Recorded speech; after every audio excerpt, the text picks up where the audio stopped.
जड़ कर्म चेतन बंधकारु कर्म के अवसान का, कह कर स्वरूप यथार्थ जग का जो किया उपकार है, उसके लिए जिन वाणी माँ को वंदना शत बार है, वंदना शत बार है, वंदना शत बार है।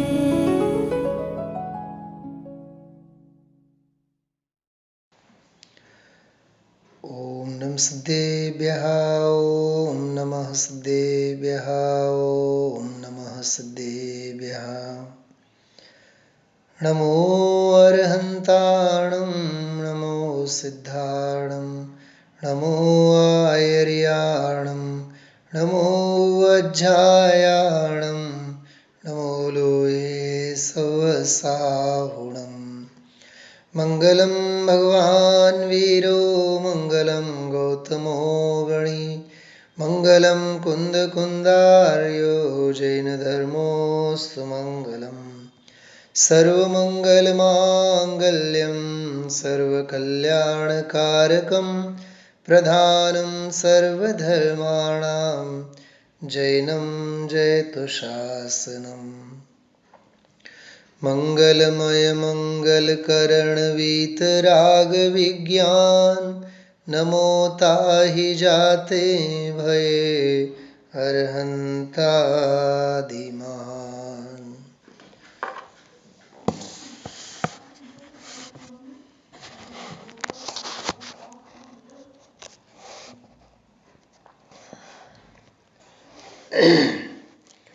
સત્તા સ્વરૂપ ગ્રંથ છે. સર્વજ્ઞ વીતરાગ ભગવાનની શ્રદ્ધા, એમનું અસ્તિત્વ સ્વીકાર કરાવવાના હેતુએ અને વસ્તુ સ્વરૂપની સત્તા સિદ્ધ કરાવવા માટે લખેલી એક અદ્ભુત રચના છે सत्ता स्वरूप। कल हम आप लोगों ने ग्रहित मिथ्यात्व से संबंधित चर्चा शुरुआत में की थी कि कुगुरु कुदेव कुशास्त्र की ग्रहित मिथ्यात्व संबंधी अनादिकालीन श्रद्धा के निषेध के लिए, उस श्रद्धा के निराकरण के लिए यह छोटी सी रचना लिखी गई है। बराबर। दुर्लभता आदि का प्रकरण, आगम के प्रमाण,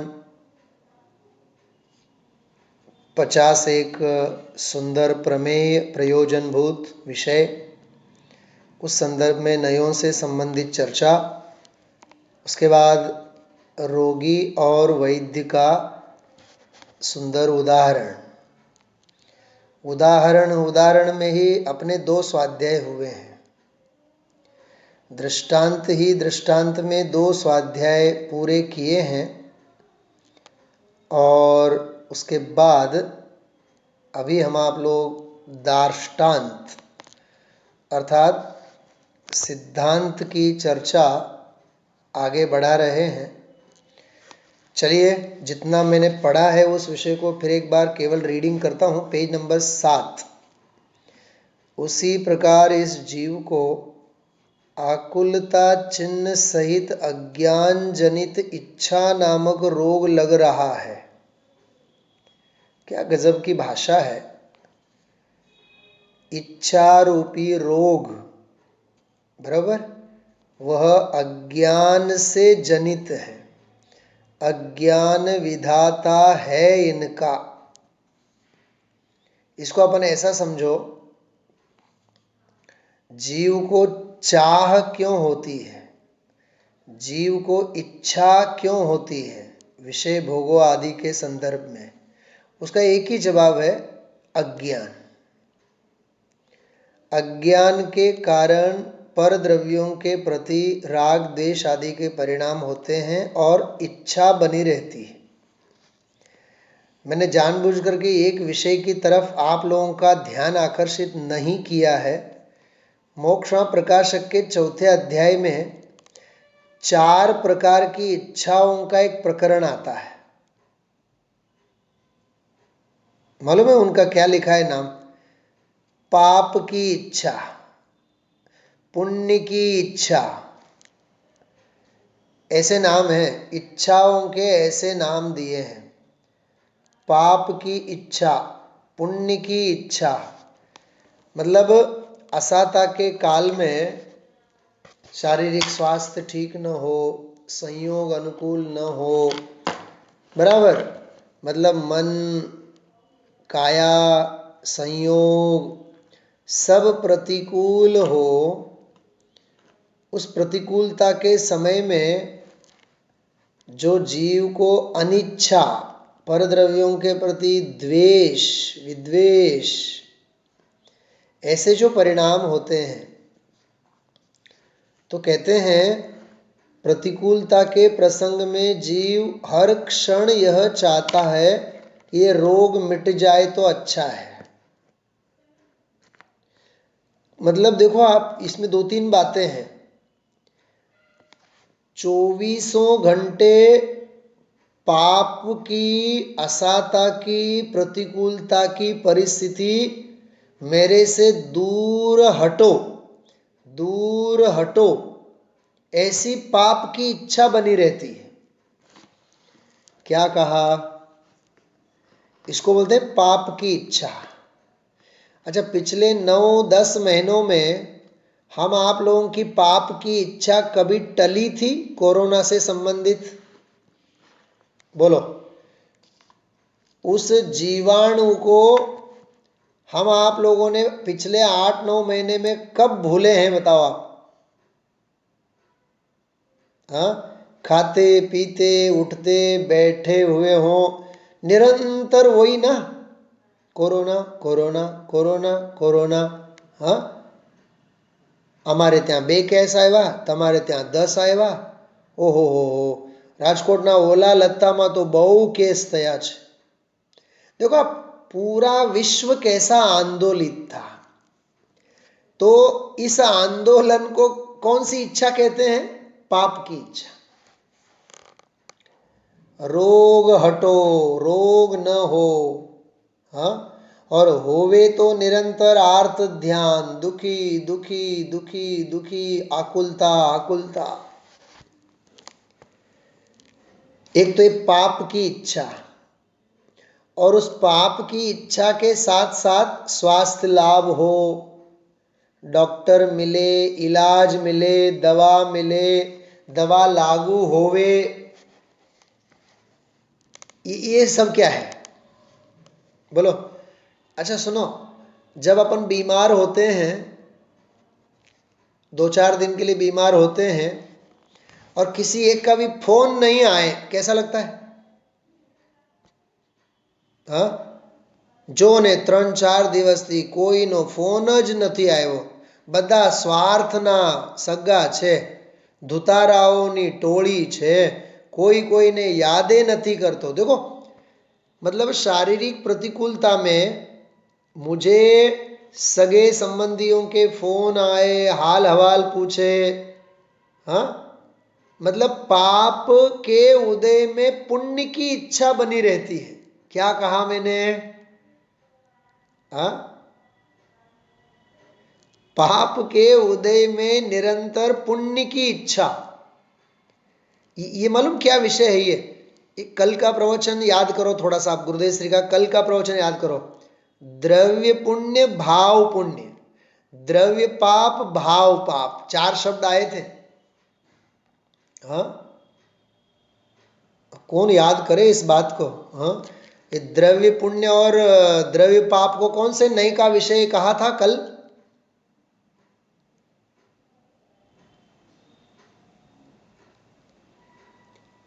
असद्भूत व्यवहार नई का विषय। बाह्य पाप की और पुण्य की जो क्रिया है, वो शारीरिक संयोग जन्य निमित्त नैमित्तिक क्रियाओं को द्रव्य पाप और द्रव्य पुण्य समझना।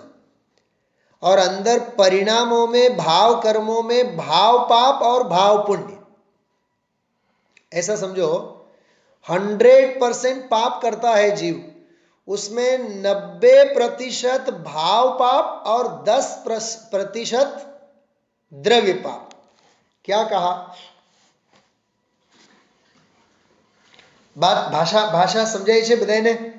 હા, દ્રવ્ય પાપ કોને કહેવાય? જે ક્રિયાત્મક હોય તે, પરદ્રવ્ય સાથે ના સંબંધિત ક્રિયાઓ, નિમિત્ત નૈમિત્તિક સંબંધિત ક્રિયા સંબંધી જે હોય એને દ્રવ્ય પાપ કહેવાય.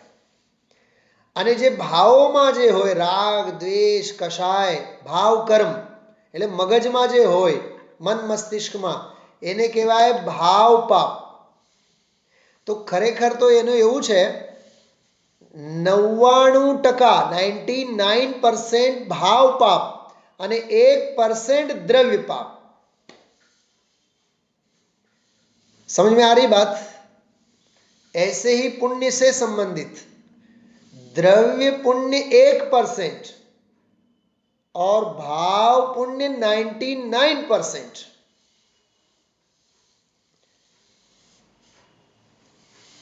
જો આ બધું એકમાંથી બીજી વાતથી ત્રીજી વાત, કેવી વાતો નીકળે છે તમે જુઓ. હા, सुनो, आज तारीख क्या हो गई? 12-13 तारीख जो भी है आज, बराबर? मुझे आप बताओ, घर में आज की रोटी बने इतने ही गेहूं थे घर में? तेल उतना ही था? हाँ, घी उतना ही था? विचार करो आप. चावल, घी, दाल, गेहूं, आटा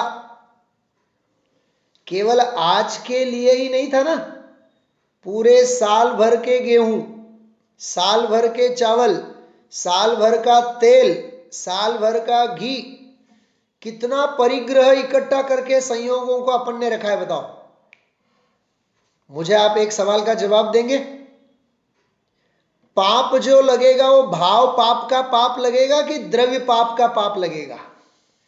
आज जो अपन ने रोटी बनाई और रोटी खाई, बस उतना ही पाप लगेगा कि पूरे साल भर जो क्रिया होगी उसका पाप लगेगा? बताओ. देखो, कल की द्रव्य पाप की क्रिया कल, परसों की परसों, लेकिन साल भर की भाव पाप की क्रिया तो निरंतर अंदर में चली है. आज का हमने आहार किया, लेकिन 365 दिन की आहार संज्ञा निरंतर चल रही है. क्या कहा? सोचो पाप की निरंतरता कैसी होती है.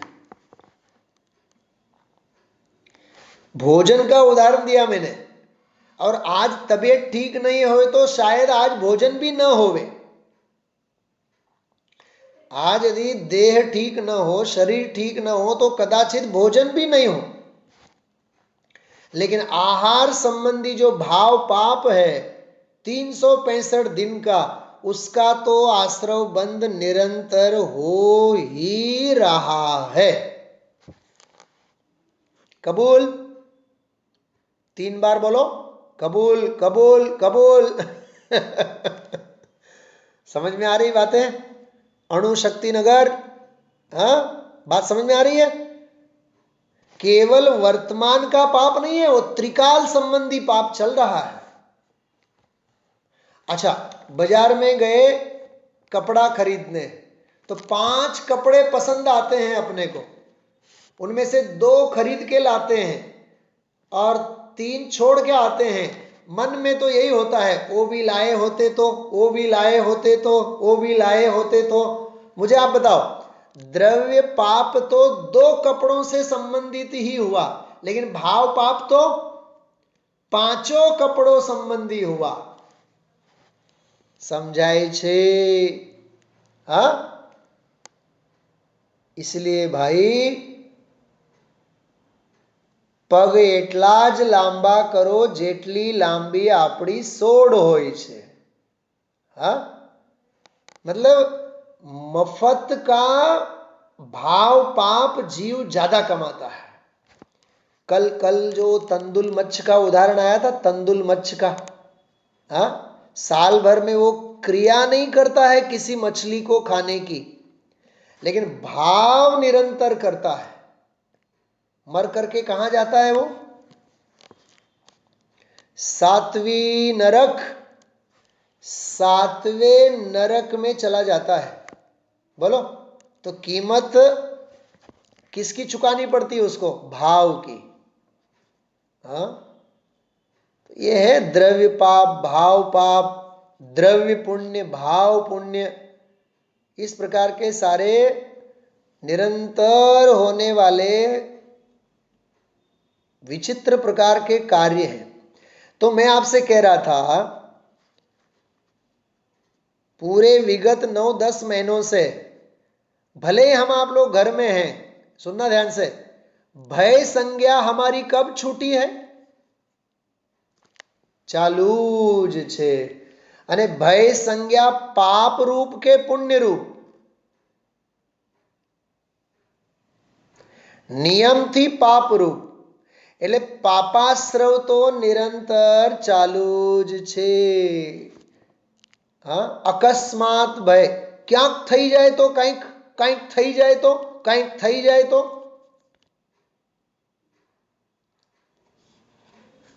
लिफ्ट में जा रहे हैं, लिफ्ट में क्या वच्चे बंद थी जाए तो, लाइट वही जाए तो, ये निरंतर भय बना रहता है कि नहीं? भय, इसको बोलते हैं भय संज्ञा। तो निरंतर भय संज्ञा बनी रहती है। मैं आपसे कह रहा था कि भगवान के सामने भी अपन बैठे हों तो भी हमारी धंधा और व्यापार संबंधी आकुलता निरंतर बनी रहती है। मैं ये कहना चाहता हूं आपको। हाँ, समझो हॉस्पिटल जाने का 9:30 बजे का टाइम है, सुबह 9:30 बजे शार्प, और 10 बजे तक प्रवचन चला, तो आकुलता बनी रहती है कि नहीं? बताओ, आधा घंटा लेट हो गए, आधा घंटा लेट हो गए, आधा घंटा लेट हो गए।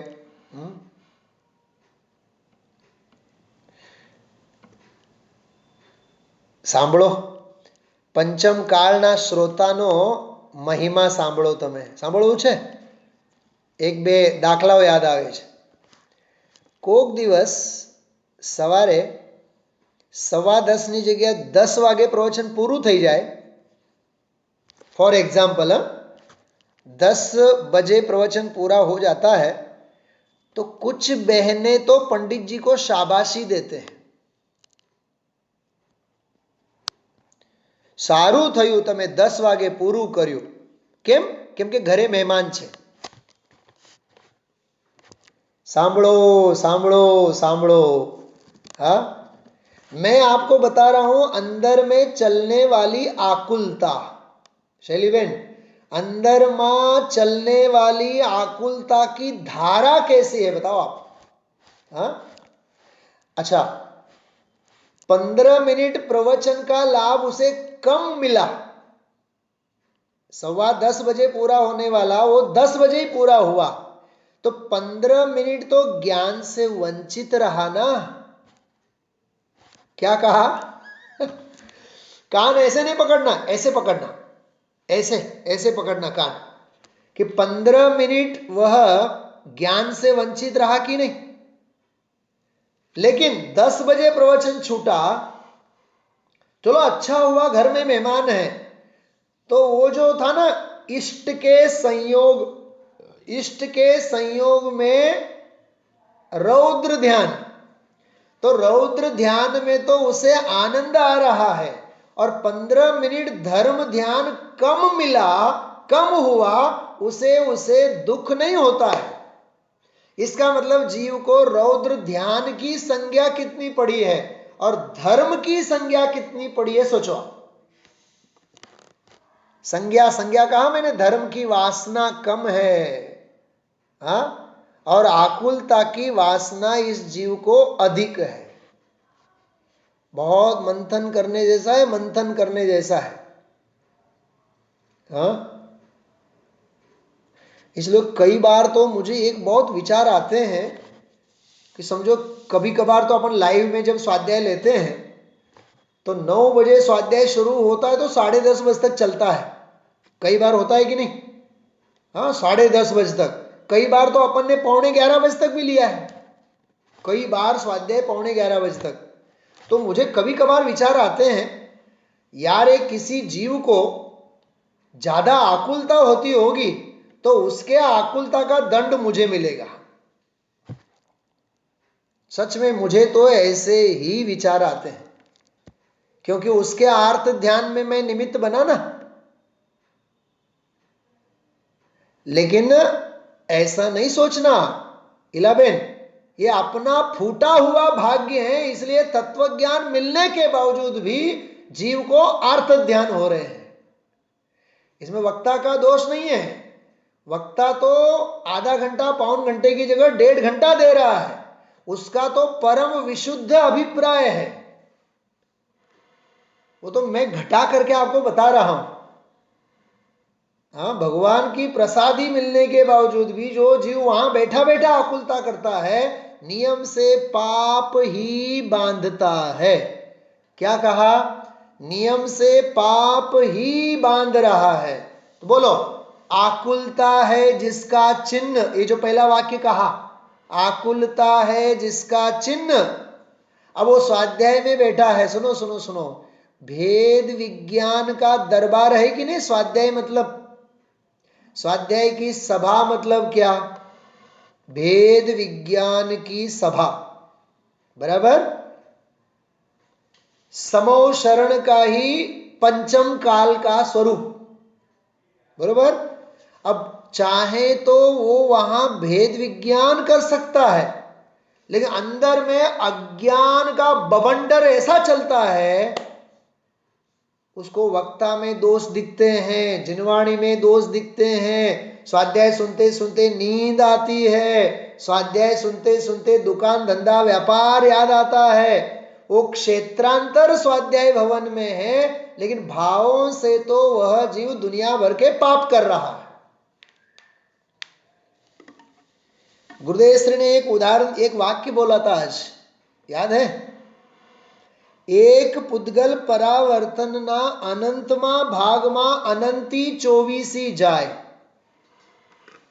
Page number 220, 220 page number. परमात्म प्रकाश प्रवचन भाग नंबर 5 गाथा नंबर 57। ग्रंथ तो न હોય તમારી પાસે અત્યારે તો કાઢો। शणगार माटे थोड़ुक राख्યું છે આપણે। हाँ है तो निकाल के देखो। 220, हाँ नीचे की थर्ड लाइन है। एक पुद्गल परावर्तन ना अनंतमा भागमा अनंती 24 जाय। बोलो, ऐसी अनंती 24 अनंत बार मिले। क्या कहा मैंने? अनंती 24 अनंत बार मिले, फिर भी अज्ञान जनित हमारी आकुलता नहीं टली। હું એના ડેપ્થમાં લઈ જવા માંગુ છું। આકુળતા જેનો ચિહ્ન છે તે અજ્ઞાન જનિત છે। હા, ભેદ વિજ્ઞાનના સારા સમયે પણ જે આકુળતા પેદા થાય તે અજ્ઞાન જનિત છે। ખ્યાલમાં આવે છે? હા, અજ્ઞાન જનિત છે। अज्ञान विधाता है इनका के निश्चित चैतन्य विरोधी है। ख्याल में आया? हाँ, तो जीव को आकुलता चिन्ह सहित अज्ञान जनित, आगे आएगा विषय, वो इच्छा का अभाव ही एक धर्म का साधन है। बहुत बढ़िया वाक्य आएगा। इच्छा नामक रोग लग रहा है, इसलिए किसी समय तीव्र आकुलता होती है, किसी समय मंद आकुलता होती है। थोड़ा समय इसको भी इसकी एक वैरायटी बताना चाहता हूं, सुनो आप। स्वाध्याय में रोज एक जैसा हम आप लोगों को आनंद आता है? किसी दिन थोड़ा आता है, किसी दिन ज्यादा आता है, किसी दिन बिल्कुल भी नहीं आता है, किसी दिन तो कंटाला आता है, किसी दिन तो नींद आती है। बोलो, प्रतिदिन के स्वाध्याय में अपनी परिणति अलग अलग होती है। हाँ, किसी दिन तो बहुत ज्यादा आनंद आता है, उस दिन तो अपने एचपी होते हैं। अरे शू आनंद आयो, एटलो आनंद आयो, बहु ज आनंद आयो। हाँ,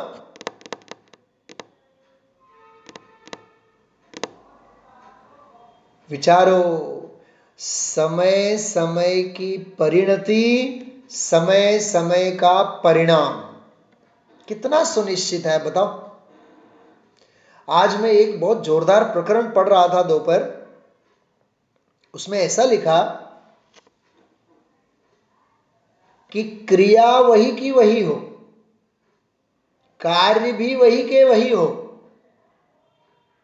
किसी दिन भक्ति भाव उमड़ पड़ते हैं और किसी दिन बिल्कुल रूखा सूखा ड्राई फील होता है। संयोगों का दोष है कि अपने होनहार का दोष है? अपने होनहार का दोष है या पुरुषार्थ का दोष है? कमी किसमें है? कमी पुरुषार्थ में है। अरे हर समय हमें अपूर्वता भासनी चाहिए। कल मैंने पढ़ के बताया था आपको, हर समय हमें ऐसा लगना चाहिए, अपूर्व अपूर्व अपूर्व लगना चाहिए ना। आ तो हमें तो સાંભળ્યું છે, એ અમને ખબર જ છે, અમને તો બધું મોઢે છે। अच्छा, મોઢે જ છે, કોઠે નથી। क्या कहा? मोढ़े नहीं कोठे ज छे। अरे तेरे पेट में जाकर के बैठना चाहिए ना वो। अहो, मुझे तो इन बातों की खबर ही नहीं थी। ऐसा ऐसा हृदय प्रफुल्लित तो होना चाहिए। हाँ,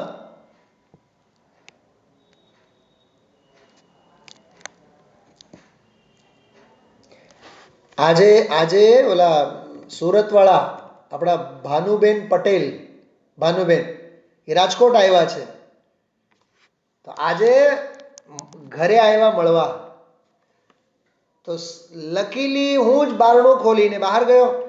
અરે આમ રોવા જ માંડ્યા, રીતસર ચોધાર આંસુએ રોવા માંડ્યા, પગે જ લાગવા માંડ્યા। આમ આમ આમ આમ, સાહેબ સાહેબ સાહેબ સાહેબ સાહેબ, મોઢામાંથી એક જ વાત, આવી સરસ તત્વની ચર્ચા અમને સુરતમાં મળતી નથી। બોલો બેન નીતાબેન, હા, જેને ન મળતો હોય સંયોગ, તો ઈ જીવને કેટલી અંદરમાંની કદર અને કિંમત છે વિચાર કરો।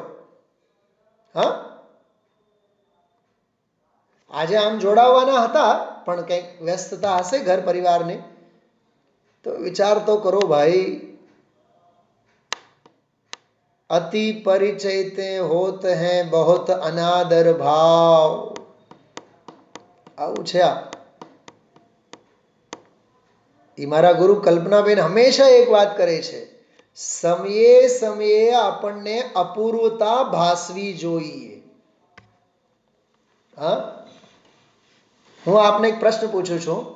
गुरुदेव श्री को जब गुरुदेव श्री ने जब सभा में 19 बार समय सार पढ़ा, तो 19वीं बार पढ़ते समय ऐसा ही लगा होगा, हम तो अब 19 बार पढ़ रहे हैं, ऐसा अंदर में से हुआ होगा कि मानो पहली बार ही पढ़ रहे हो, ऐसा भाव हुआ होगा।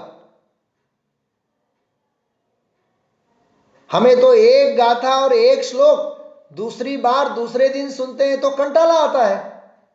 सच में हमें महिमा नहीं है।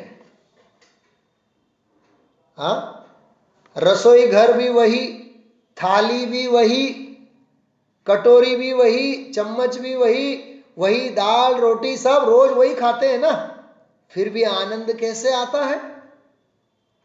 सोचो भाई आप। हाँ, रसास्वाद करना चाहिए, ज्ञान का आनंद लेना चाहिए। यदि स्वाध्याय के समय भी, तत्वाभ्यास के समय भी यदि हमारा मन थकता है तो समझ लेना ये अज्ञान जनित आकुलता है।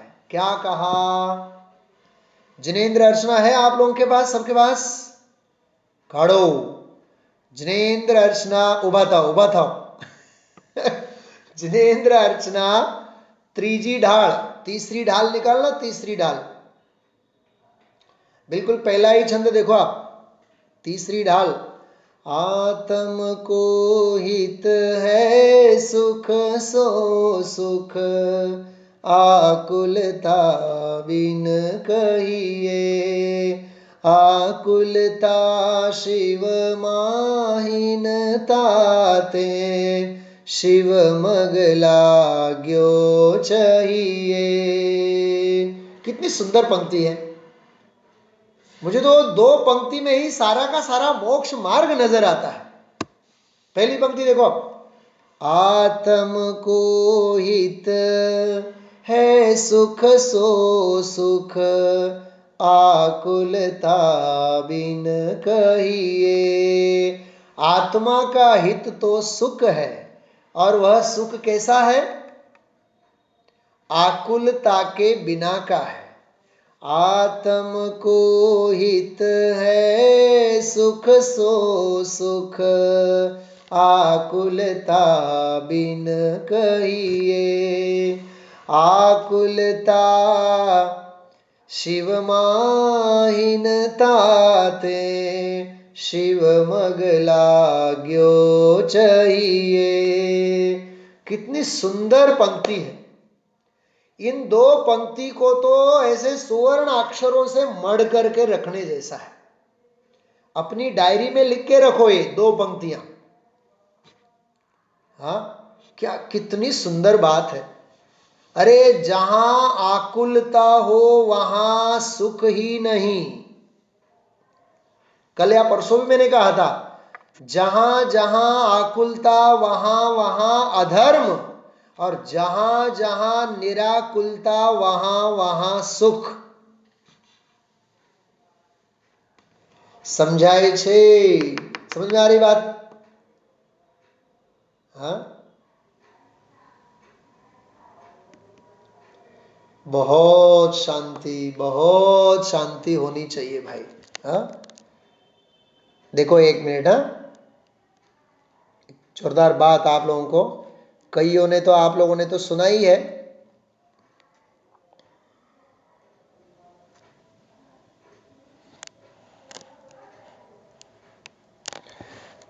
पढ़ो तो क्या है ये? कल मैंने इसका उदाहरण दिया था आपको।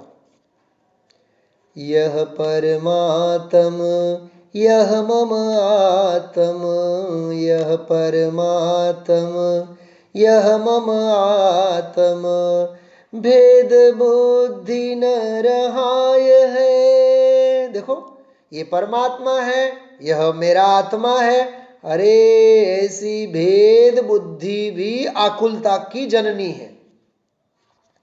यह परमात्म यह मम आत्म, यह परमात्म यह मम आत्म, भेद बुद्धि न रहाय है। औरन की का बात चलावे, भेद विज्ञान पलाय है मोही। कब ऐसा दिन आय है मोही, कब ऐसा दिन आय है। तीसरी पंक्ति, औरन की का बात चलावे। अरे हम दूसरों की, संयोगों की, द्रव्य कर्म की, भाव कर्म की, नो कर्म की तो बात क्या करें, भेद विज्ञान पलाय है। अरे जहां भेद विज्ञान भी पलायन कर जाए, वो भी न रहे, अभेद आनंद की अनुभूति रहे, बस। समझाए छे? हाँ, बात समझ में आ रही है सबको? कितनी मार्मिक बात है, कितनी मार्मिक बात है। हाँ, आकुलता नहीं। निराकुलता के लिए भी आकुलता नहीं। लिखो लिखो लिखो, क्या कहा मैंने? निराकुलता के लिए भी आकुलता नहीं। હવે મારે નિરાકુળ થવું છે, હવે મારે નિરાકુળ થવું છે, હવે મારે નિરાકુળ થવું છે, એ સૌથી મોટી આકુળતા છે. હલો હલો હલો હલો મંદિરે મોડું થઈ જાય છે, હલો હલો મંદિરે જઈએ, પૂજા કરીને આવીએ, હલો હલો દર્શન કરીને આવીએ. શું છે? આકુળતા છે. अरे निर्ग्रंथ मुनिराज, बाहर की क्रिया जैसी बनती है वैसी बनती है, किसी क्रिया को खींचतान करके नहीं करते हैं. आकुलता का काम कभी भी मत करना. एक और वाक्य बोल रहा हूं, सुनना आप. ये पंडित जी रविंद्र भाई बोलते हैं प्राय, धर्म का वह कार्य, पहले समझो समझो राधिका वाला, लगता नहीं है? धर्म का वह कार्य जो आकुलता में होता है वह नियम से अधर्म कहलाता है. हलो हलो 4 माळा फेरववी છે, ભક્તામરનું પાઠ કરવાનું છે, હલો હલો સોનગઢ પછી મોડું થઈ જશે, ફટાફટ ફટાફટ આપણે 9 સવા 9 સાડા 9 પહેલા પહોંચી જઈએ. તો સીધા સ્વાધ્યાયમાં પહોંચને, સમિતિમાં ક્યાં પહોંચે છે? હા, અરે સમિતિમાં પહોંચવાના ભાવ ન થવા જોઈએ, પાલિતાના જઈને સમિતિઓનું પાલન કરવાના ભાવ થવા જોઈએ. શું કીધું?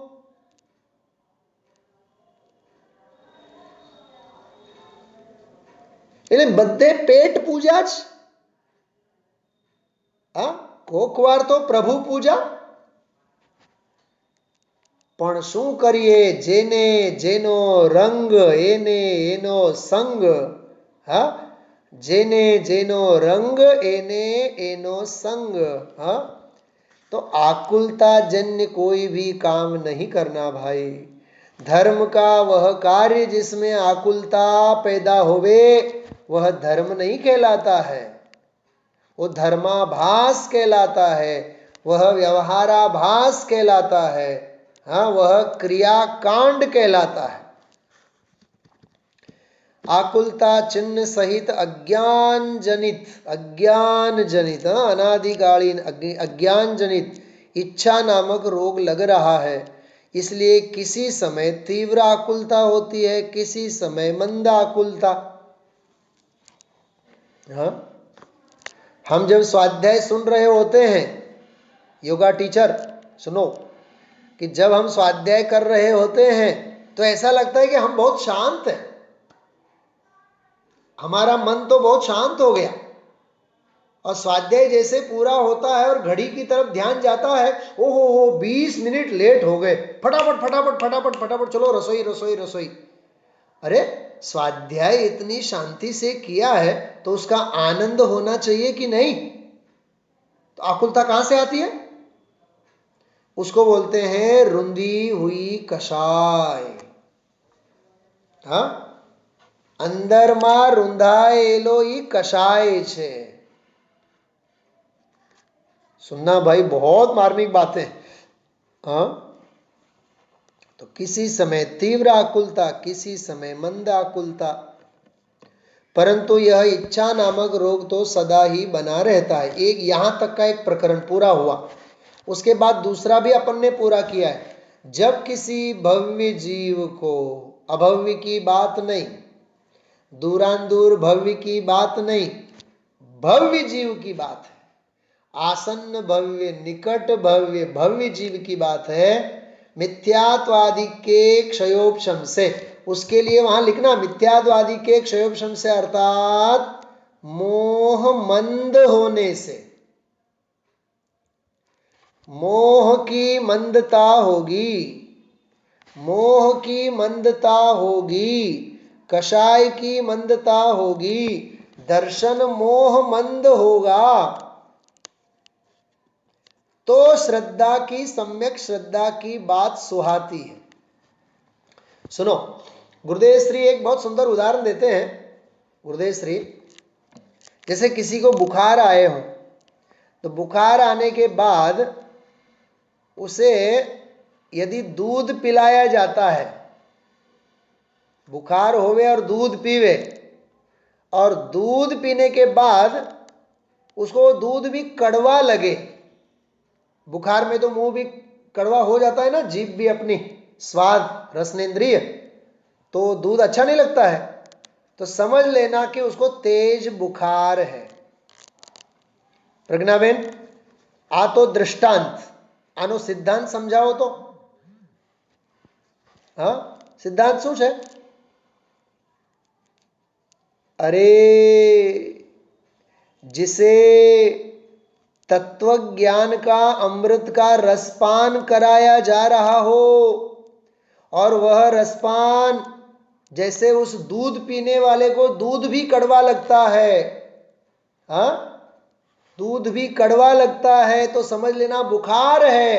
ऐसे ही तत्व ज्ञान का अमृत का रसपान कराया जाता है और वह भी कड़वा लगता है, तो समझ लेना मोह का बहुत तेज बुखार है।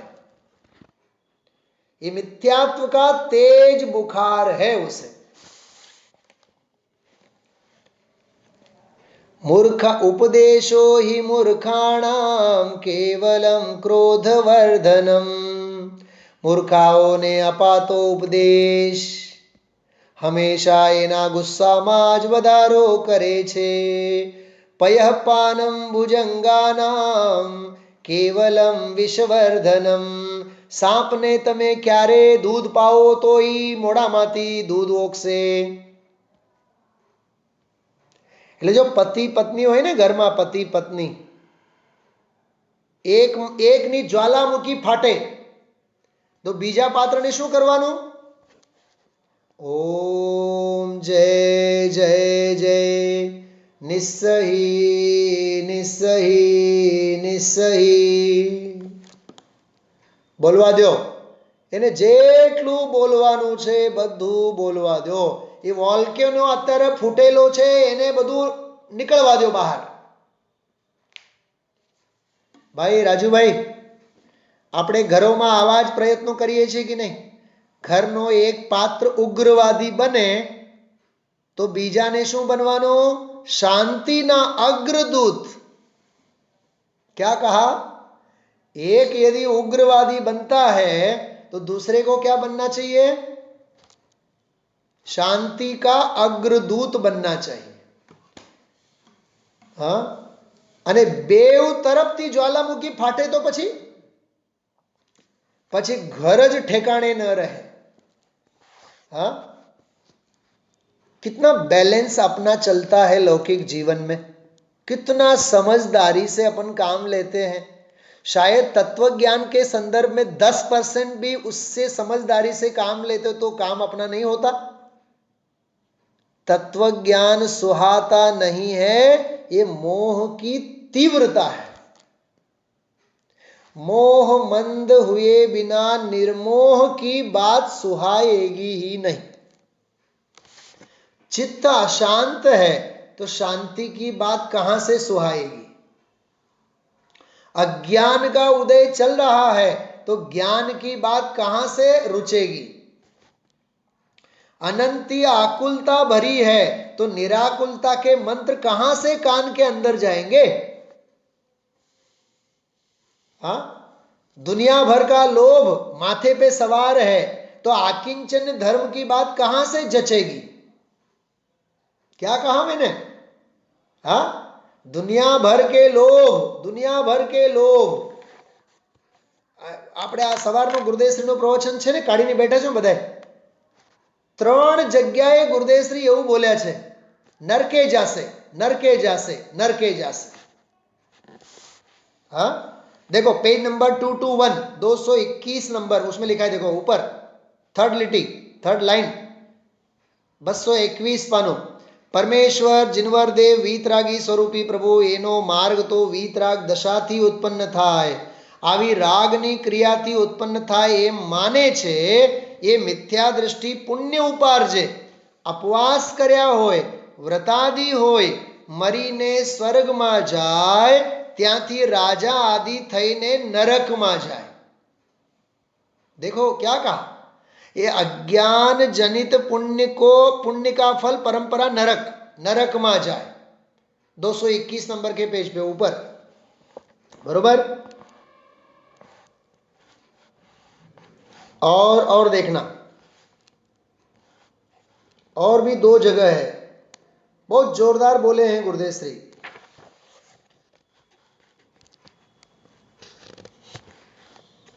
एक तो यहां कहा नरके जाए नरक, बिल्कुल स्पष्ट भाषा में गुरुदेव श्री ने ये बात कही है.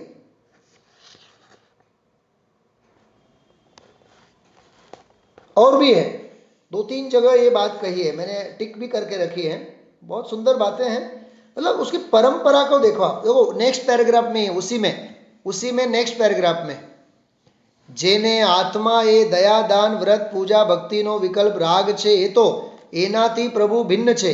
એવા આત્માને જેને પકડ્યો નથી, સમ્યક દર્શનમાં એ વિનાની ચીજ, એ ક્રિયાકાંડમાં એકલી, એ મિથ્યાત્વ સહિત રાગની મંદતાથી ઉપાર્જેલું પુણ્ય સ્વર્ગાદિ રાજાદિ જઈને પછી નરકમાં જશે. જો ये दूसरी बार यहां बोला.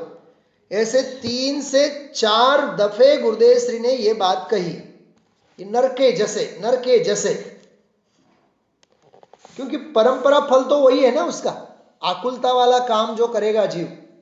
इसलिए भाई देखो, एना विचार विवेक पूर्वक शांत भावे जो कर्या, इसको तो टंकोत्कीर्ण करके रखना. एना विचार विवेक पूर्वक शांत भावे जो कर्या, तो सर्व आत्मिक ज्ञानना सिद्धांत तत्वो अनुभव्या. आकुलता नहीं. हाँ भाई, मोह मंद हसे तो ज समकितनी વાત, आत्म कल्याणनी વાત, भेद ज्ञाननी વાત એને गमे. ये वाला पॉइंट, भव्य जीव को मिथ्यात्वादि के क्षयोपशम से और भली होनहार से काल लब्धि निकट आती है. वाह, भव्य भवितव्य भी होवे, काल लब्धि भी निकट आवे, तब उस जीव को सच्ची बुद्धि सूझती है, भली होनहार. तब अपने किए हुए विषय सेवन रूप उपायों से सिद्धि नहीं हुई, ऐसा जानकर उसे असत्य मानता है. जो પોતાના ખોટા ઉપાયોને પણ હવે એ સાચા હૃદયે સ્વીકાર કરે.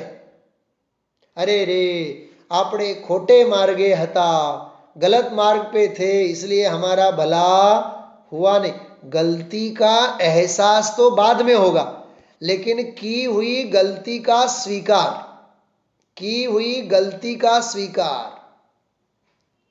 अपन इसको बोलते. मैं ये सोच रहा था, ये वो अपने गलत उपायों को कैसे स्वीकार कर रहा है, इसको बोलते हैं आत्मनिंदा. क्या कहते हैं इसको? आत्मनिंदा. हाँ, मतलब अपनी गलतियों का एहसास है उसे, अपने किए हुए विषय सेवन रूप उपायों से सिद्धि नहीं हुई, ऐसा जानकर उसे असत्य मानता है. तब सत्य उपाय का निश्चय करके अपना इच्छा नामक रोग जिस प्रकार मिटे, उस प्रकार सत्य धर्म का साधन करना चाहिए. बस इच्छा मिटना चाहिए, कहने का मतलब. और वो आगे वाली बात, वहां सत्य धर्म का साधन तो इच्छा रोग मिटाने का उपाय है. इस वाक्य का क्या अर्थ है? ધર્મ સાધનાનું ફળ શું છે? ઈચ્છા રૂપી રોગ મટવો જોઈએ. समझ में आई बात? धर्म साधन तो कर रहे हैं, लेकिन इच्छाएं मिटती नहीं है. मन की इच्छाएं बराबर बनी रहती हैं और धर्म भी कर रहे हैं. तो एक म्यान में 2 तलवार रह सकते हैं क्या कहा? देखो, धर्म की साधना मतलब वीतरागता की साधना, और इच्छा का होना मतलब क्या? राग का होना। तो राग और वीतरागता दोनों एक म्यान में रह सकते हैं? या तो वीतरागता का पुरुषार्थ होगा या तो राग कषाय का पुरुषार्थ होगा। हाँ, इतना सुंदर ये प्रकरण है भाई।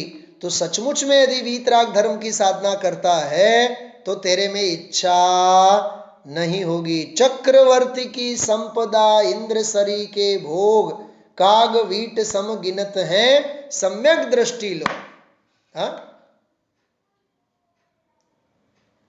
કરોડોના બંગલા હોય તોય સંતોષ નથી, અબજો ખરબો રૂપિયા હોય તોય સંતોષ નથી, પરિગ્રહને વધાર્યા જ કરે છે, પરિગ્રહને વધાર્યા જ કરે છે। તો બોલો એને આકિંચન ધર્મનો રસ ક્યાં છે? हाँ, सर सेठ हुकुमचंद जी साहब 6 फैक्ट्रियां, 7वें फैक्ट्री खोलने की तैयारी। हाँ, धर्म पत्नी ने कहा, कम पढ़ी लिखी थी, बिल्कुल पढ़ी लिखी नहीं थी, क्या कहा? याद रखना, नरक कितने होते हैं? 7 ही होते हैं। हाँ, ભોગવી શકવાના નથી, લઈ જવાની સગવડતા નથી, કોને માટે? બોલો। તો એક તરફ ધર્મ ધર્મ ધર્મ ધર્મ, વીતરાગતા વીતરાગતા, વાણીમાં વાણી વિલાસ, અને જીવનમાં તો પરિગ્રહના પોટલા બાંધી બાંધીને તૈયાર રાખીએ આપણે। ये विरोधाभास है।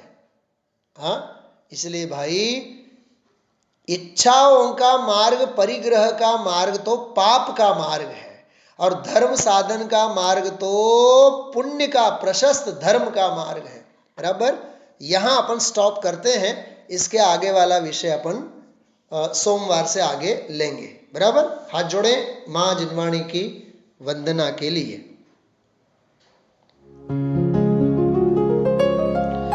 जावाणी के ज्ञान ते सूझे लोकालो, सोवाणी मस्तक नमो सदा देता है उसके लिए जिन वाणी माँ को वंदना शत बार है, वंदना शत बार है, वंदना शत बार है।